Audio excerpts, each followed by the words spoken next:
candidates. You are said to be on that list. What policy areas has he come to you for?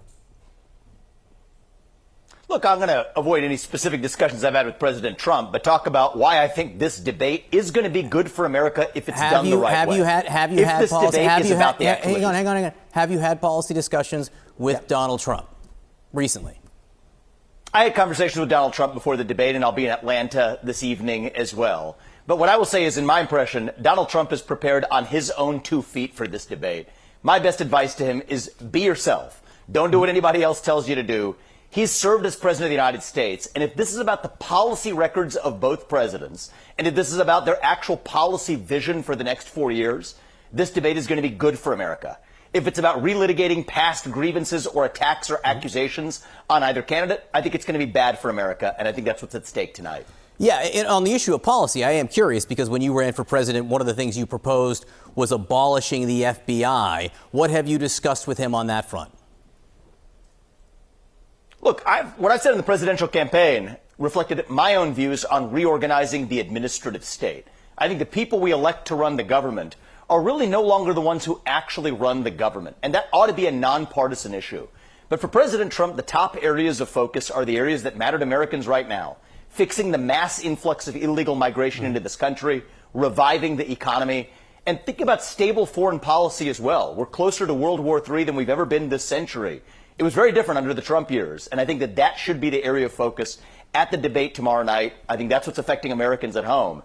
And the more this goes into relitigating personalities or past accusations, the worse it's going to be for the country.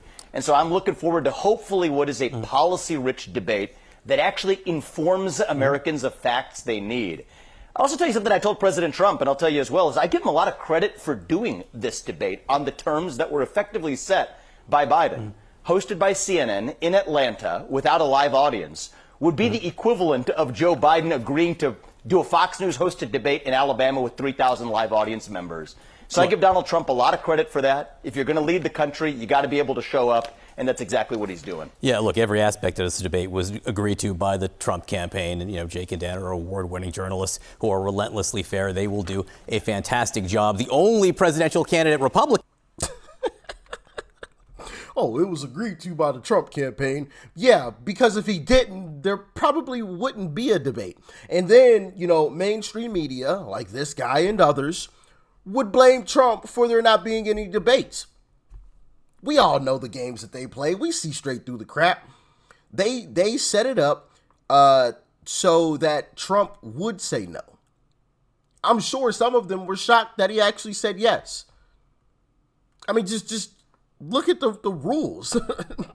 And honestly, excuse me. And honestly, I think Trump should just let Joe Biden talk. Like, use as much time as possible to get. I know they say they only have 2 minutes, but there's probably going to be some leeway there.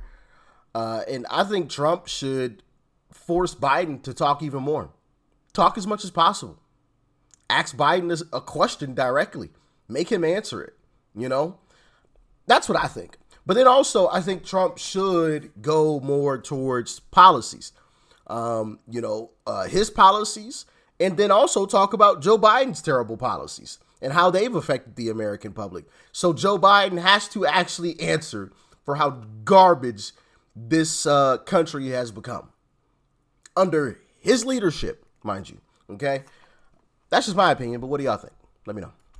To lose Georgia in decades is Donald Trump. So Georgia's pretty friendly territory, or should be, at least for a Republican candidate. You have some recent experience on the debate stage, and you were pretty aggressive. And some people liked it, but other people didn't. For instance, the other candidates who were on that stage with you. Nikki Haley said, "You're just scum." Chris Christie called you the most obnoxious blowhard in America. So what lessons did you learn about aggressive tactics in debating? Well, look, one of the things I would say is just be yourself and be true to Americans. I think the people of this country are able to snuff through pre-prepared, pre-canned talking points. One of the things I love about President Trump is he's not a guy who just sticks to a script. He's a guy who actually speaks his heart and mind. But one piece of advice I would give him, and I've gotten to know President Trump, especially after I've left the presidential race, is he is actually somebody who deeply cares about national unity. And that does not come across in the media's normal reporting of him. So one of my pieces of advice to him, and I think that he will be successful in getting this across, if not at the debate for the rest of the campaign, is how much he does care about reuniting one nation in this country. Biden pledged to unite the country. He has failed miserably. And I think that this debate tonight is a chance to focus on that vision for the future rather than relitigate. Have you ever looked at Donald Trump's social media account, like on major national holidays where he says Happy Easter to all, even the scum, and filth of the earth, things like that? That's a message of unity? Well, look, obviously because the media is actually picking a lot of the things that he said in a position of having been a fighter. Look, that first term had to be about fighting fire with fire because that's the position. No. I'm talking about like 3 weeks ago. I'm talking about 3 weeks ago. Do you think his social media account is unifying? Look, I don't think social media is set up to be unifying, period. And that's not a left-wing or a right-wing point. That's a 280 characters point. But I'm revealing a point that I think is counterintuitive to a lot of people, but is important. It's counterintuitive because they don't revitalizing the greatness of America see and a message uniting of this unity. country. And I think that's important. Okay. Well, look, I think that's a big part of what the debate provides an opportunity for is so much of what the public gets. And this is what I learned through the presidential campaign. I think it's a sad feature of American democracy today. So much of what the public gets, John, is through filters, either the filters of algorithms, the filters of cable news. And that's why I think these debates are unique moments where if people actually watch it directly from the candidates, they get to assess for themselves who those candidates really are. And the more this is about the vision for the next 4 years and taking advantage of a unique opportunity that Americans have not had in more than a century. This is a once-in-a-century opportunity to say you have two presidents, both of whom have 4-year records. 100%. Compare 4 years of Trump with 4 years of Biden. And I think that's a rare opportunity that ought not be squandered by personality-based accusations. That's what a successful debate looks like. 100%. This debate is an unbelievable opportunity for voters to look at both candidates and assess that. I think that is indisputable at this point.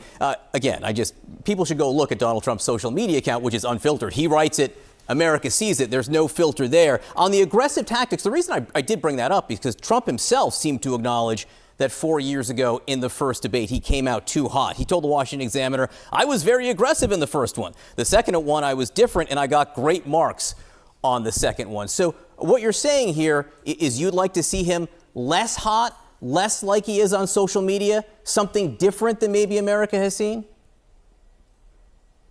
I'd like him to be just himself so Americans can actually see it directly for themselves rather than through the filters. Sometimes that may require aggression.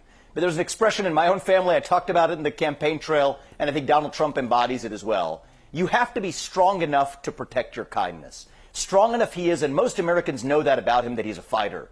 But I'd like for Americans to also see the side of him that I've had a chance to see since I've left this race, which is that Trump also cares about leading the entire nation, and yes, dare I say, uniting this country. That part I don't think has come across through the filters. I do hope it comes across tomorrow night at the debate. And the reality is this. The last debate, let's talk about a lot of the things that happened. This is last time around during COVID. There were claims that Biden made that he had no involvement in his son's dealings. We were in an era of social media censorship. That's a great point. And nobody fact-checked. Right?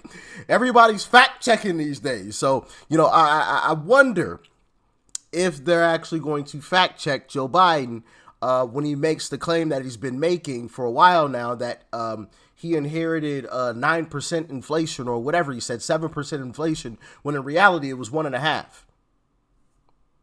So I wonder if they'll fact check him when he lies about something like that. I have a sneaky suspicion that they won't. Well, that's just me. Y'all can let me know your opinion in the comment section. We were in an era where the Hunter Biden laptop story was suppressed on the eve of the last election.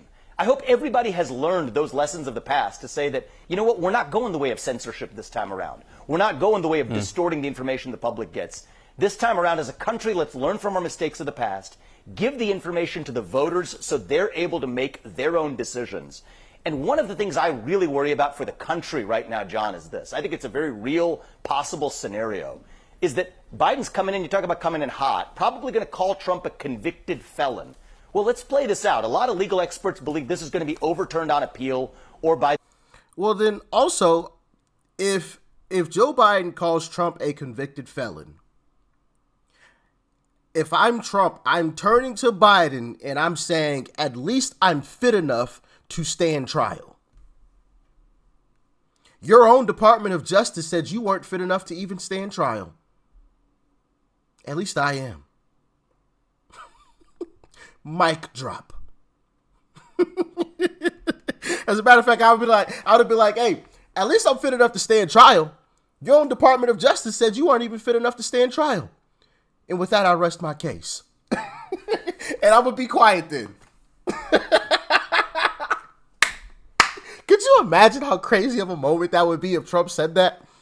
Bro, the mic drop moment. Oh my goodness. Woo! Woo! Talk about hot fire. Bro, that would be hilarious. Hilarious.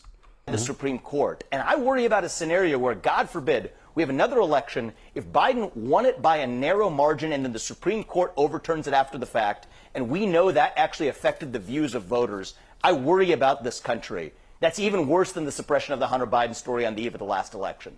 So this time, let the voters have the facts, and I hope this country, from the media to the political establishment, has learned the failures of 2020 to do right by Americans this time around. Well, look, I think it's refreshing to hear you say you want people to respect the results of the election, and I'm glad you also want people to see both candidates unfiltered, without the filter of, say, a presidential rally, like people get to hear former President Trump talk a lot. We will see this debate tomorrow night right here on CNN. Vivek Ramaswamy, thank you so much for being with us. Appreciate your time. Oh, crap. Just clicked on something. Anyway, you know, and I don't know how this one slipped me, but as I'm sitting there listening to Vivek is actually a good VP pick. He's actually a really good VP pick, in my humble opinion. Like, he knows his stuff. He doesn't back down when pressed. Okay, he's a great speaker. Okay, he can't be bought or sold.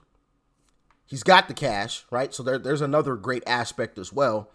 And I could also see him leading the Republican Party. Now, he's not in politics technically, but he could get in. I think he could easily get in. What do y'all think? Let me know. My two top picks for Trump, obviously my number one is Byron, and I've stated my reasons why. One, I think Byron is the most similar to Trump, you know, just in every aspect, right? The only aspect he's not similar to Trump is money, right? But who is? He's a billionaire. Actually, Doug Burgum would be similar to Trump because I believe Doug Burgum is a billionaire as well, which I didn't know about at first. But he's not a great choice, in my humble opinion. Neither is Marco Rubio. And JD Vance, he falls to third for me. He falls to third. And after Trump makes his pick, I'll make a video as to why, you know, my choices are where they are. I've already got that one planned out. But we'll see what Trump decides. Like I said, my two top picks are Byron Donalds, and Vivek Ramaswamy is number two. And then maybe a JD Vance, maybe an Elise Stefanik. I like Elise Stefanik as well. She's a fighter. Okay. A Ben Carson would probably be fourth or fifth on that list. Doug Burgum's probably last, in my humble opinion. Who's your top two? Type it up in the comments. Who are your top two picks? Do you agree with mine? Do you have a different pick? And why? Why?